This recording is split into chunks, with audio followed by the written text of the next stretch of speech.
अंधी माँ का बेटे के लिए बलिदान, दिल को छूने वाली कहानी। गांव में एक विधवा अंधी औरत रहती थी। उसका एक बेटा था जिसके पालन पोषण की सारी जिम्मेदारी उसके कंधों पर थी। वह अपने बेटे को पढ़ा लिखा कर एक बहुत बड़ा आदमी बनाना चाहती थी, इसलिए उसने उसका दाखिला गांव के सबसे अच्छे स्कूल में करवा दिया।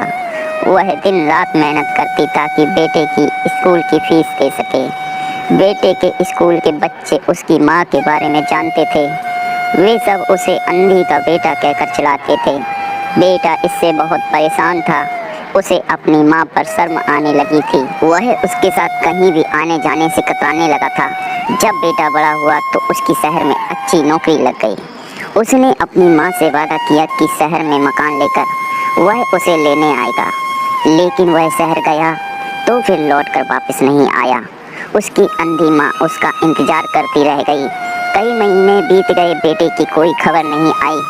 एक दिन उससे नहीं रहा गया और वह बेटे से मिलने शहर पहुंच गई। पूछते पूछते वह बेटे के ऑफिस पहुंची। वहां सिक्योरिटी गार्ड ने उसे रोक लिया। अंधी माँ ने गार्ड को अपने बेटे का नाम बताया और बोली, उससे जाकर कह दो कि गांव से कोई मिलने आया है। गार्ड ने जाकर उसके बेटे को बताया। बेटे ने ऑफिस की खिड़की से देखा तो उसे अपनी माँ गेट के बाहर खड़ी नजर आई। वह ऑफिस में सबके सामने अपनी माँ की वजह से शर्मिंदा नहीं होना चाहता था। उसने गार्ड से कह दिया कि वह ऑफिस में नहीं है।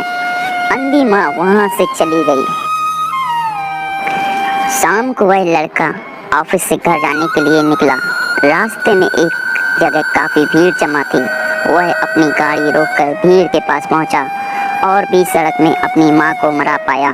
उसके हाथ में एक चिट्ठी थी जिसमें लिखा था, बेटा बड़े दिन हो गए थे, तेरी कोई खबर नहीं मिली। चिंता हो रही थी इसलिए तुझसे मिल चलने आई। तू तो अब बहुत बड़ा आदमी बन गया है। तुझसे मिलना अब शायद मुझे गरीब की किस्मत में नहीं, लेकिन मैं बहुत खुश हूँ तेरे लिए। तूने अपना ही नहीं मेरा सपना भी पूरा किया। मलाल है कि तेरी तरक्की देख नहीं सकती। काश बचपन में तेरी आंखों में सरिया ना घुसा होता और मुझे तुम्हें अपनी आंखें ना देनी पड़ी होती तो तेरी तरक्की अपनी आंखों से देखकर सुकून से मरती। तेरी अंधी माँ। चिट्ठी पढ़कर बेटा फूट फूट कर रोने लगा। जिस अंधी माँ पर उसे शर्म आती थी, उसने उसके लिए कितना बड़ा बलिदान किया था, वह आत्मग्लानि से भर उठा और जिंदगी भर खुद को माफ नहीं कर पाया।